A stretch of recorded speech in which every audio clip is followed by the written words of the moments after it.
Hi everybody, welcome back to HighByte.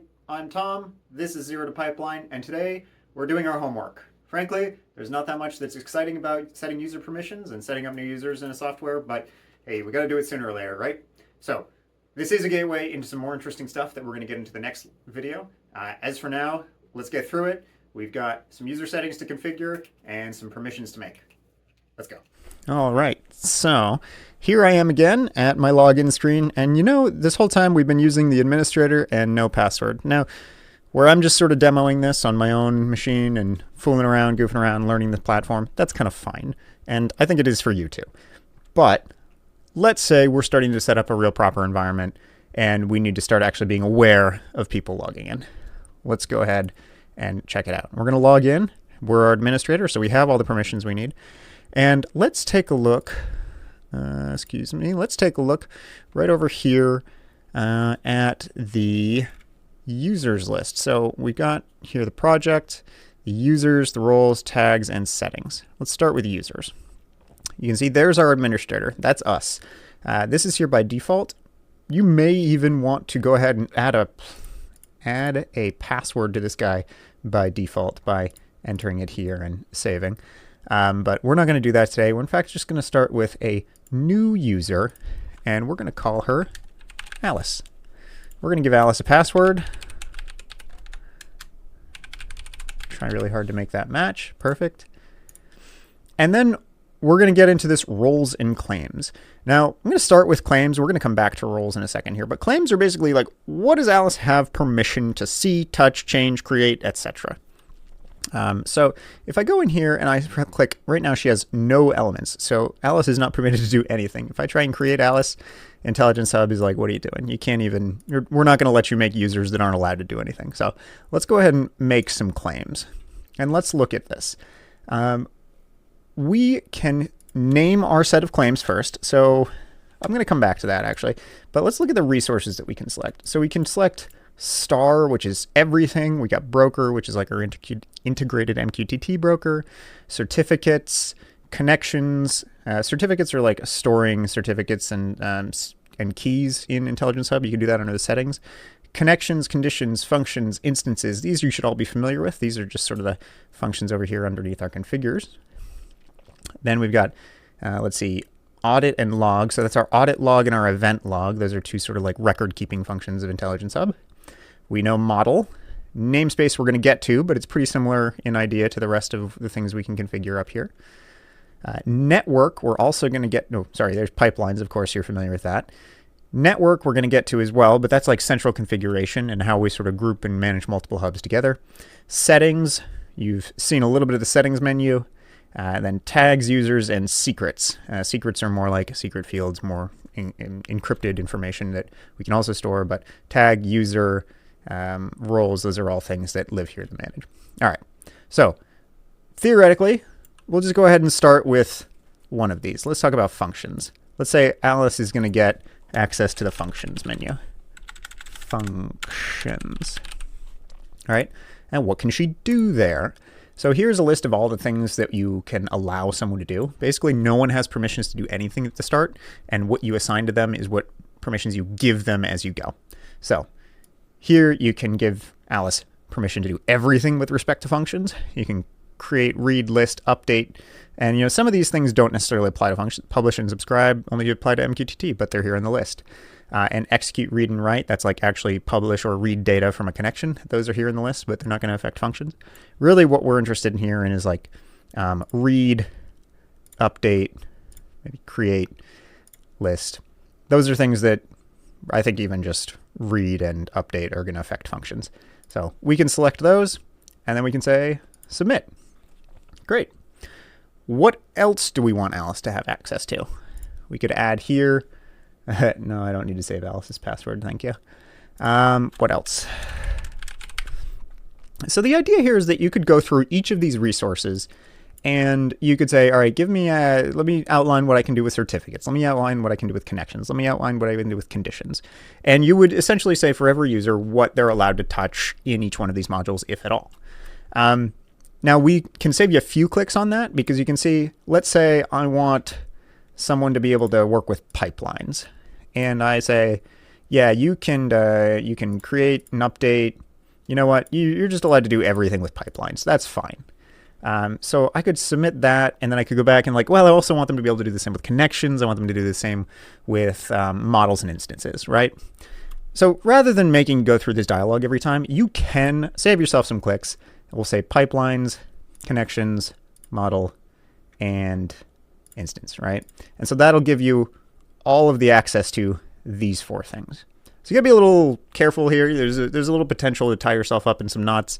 Not that something's not gonna work if you permit it this way, but you're just it might lose track of it. So by default, I might suggest doing 1 resource per claim, and then setting in the actions. And then if you find like, okay, I'm gonna repeat this set of actions a lot, then you can just add them to the resources. So let's just say, for the sake of it, Alice is a programmer. And in fact, let's just say that all she needs access to is functions. Great. So I'm just going to go ahead and create there. So that has created the claim functions for Alice, who has a password. That's great news. We didn't give her a role. She doesn't need a role yet. We'll come back to what roles are. We'll just go ahead and hit save. All right. Successfully created Alice. I'm going to log out here, and I'm going to log in as Alice. Bonk. And you're going to see right now, no, thank you. I should just close that out. But I'm not, as Alice, I'm not allowed to see the users menu, the tags menu, the roles. I can look at the project, but I'm not allowed to see the connections, conditions, models, namespaces, pipelines, functions. Hey, there we go. Now I can see the functions. This is what Alice has permission to see. Okay, so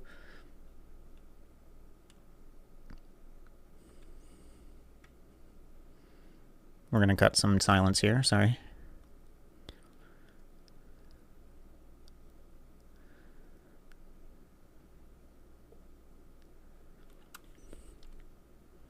Okay, so Alice has permission to access functions.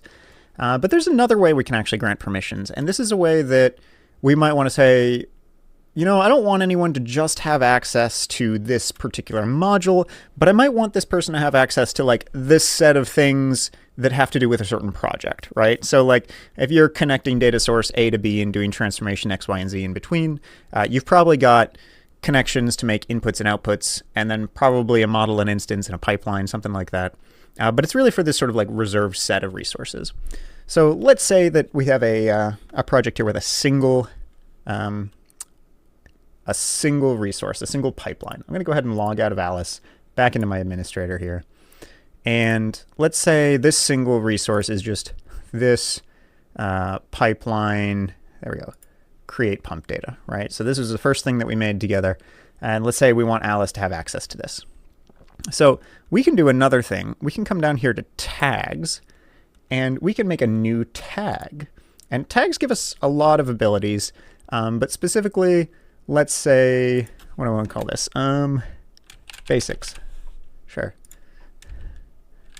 The most basic project we started. Finish. Great. And so we can tag certain resources with this basics tag, and that gives us a few options. First, I have this option here where in the tag I can select the resources that I want to add it to. So I can say add, and I can say pipelines, and then we would create pump data. I can put that on there. And then let's see, what was our connections, our internal MQTT connection. We could put that on there. So this is a way that I could manage this. There we go.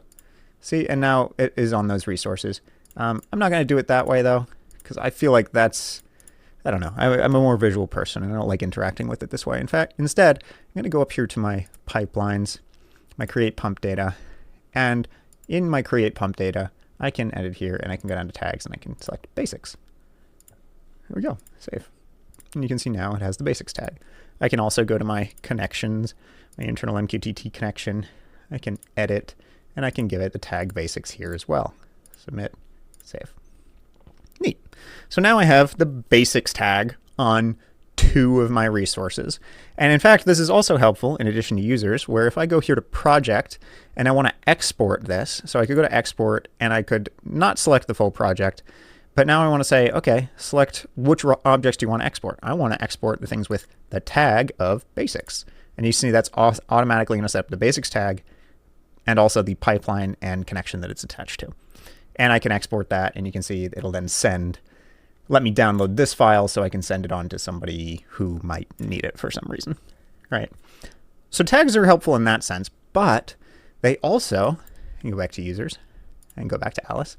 They also let us give some permissions. So we can add claims by tag. And so how I might do this is basics tag. I'll call this claim basics tag. I'll say, what resources do you want access to? And now we're going to give a pipeline and a connections resource. And let's just say she's allowed to do anything with those, but only the things that include the tag of basics, right? And, in fact, if you really wanted to be lazy about this, I don't necessarily recommend it, but you could just say, all right, you can have access to everything, and everything, but only if it's got the basics tag, right? So I'll go ahead and submit that, save it.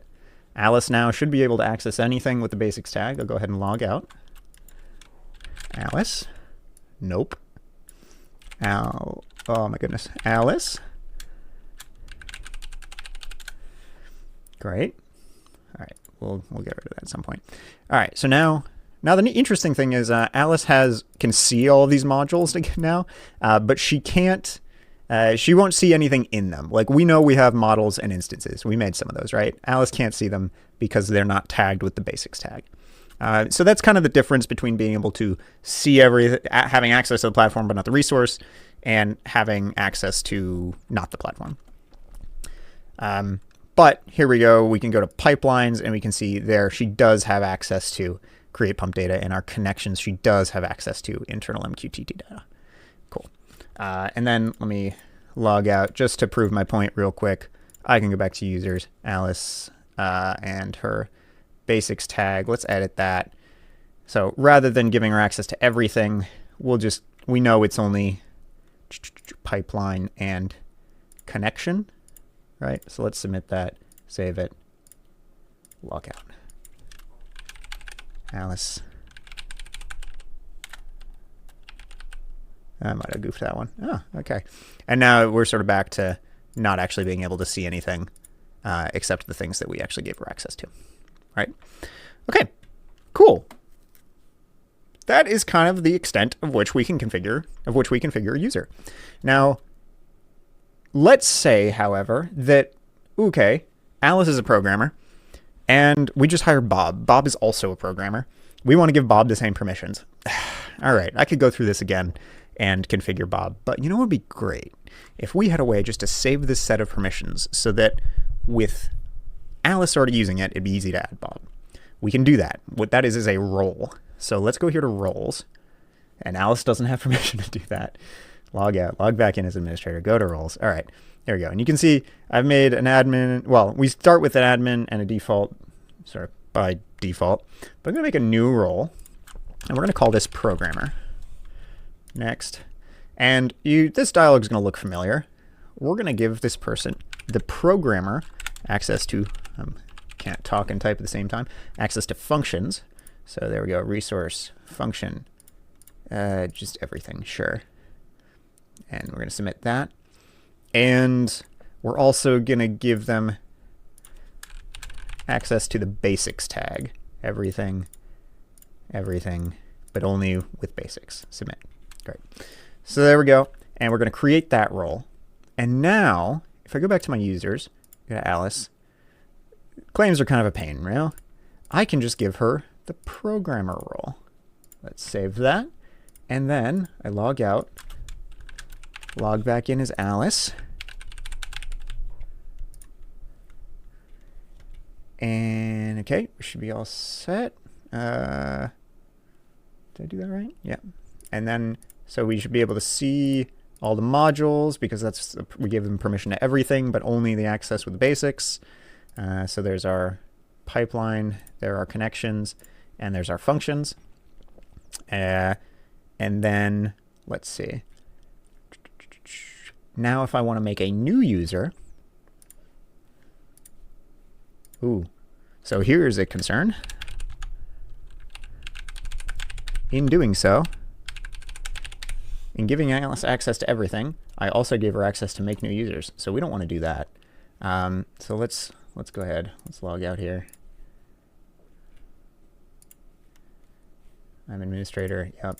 Alice. No, sorry, not Alice. Programmer role. Thank you.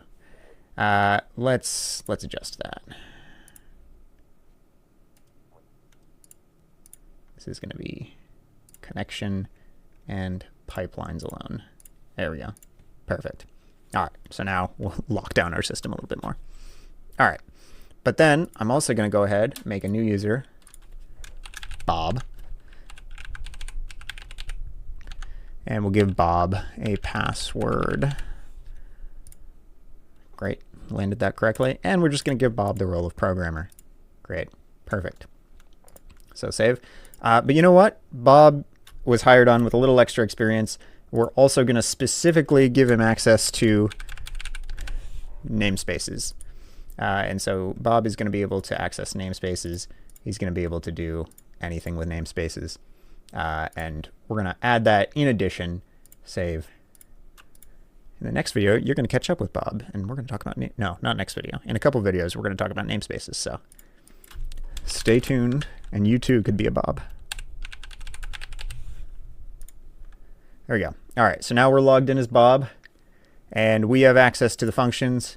We have access to our basic pipeline and connections, and we also have access to namespaces. Isn't that cool? All right.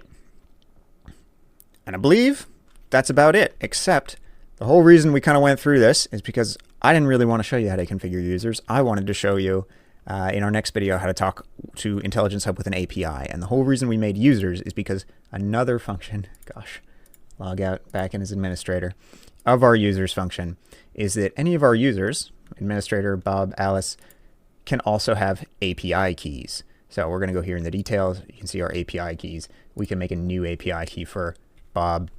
And in the next video, we're going to talk about APIs. And that's where it gets interesting again, I think. All right, guys.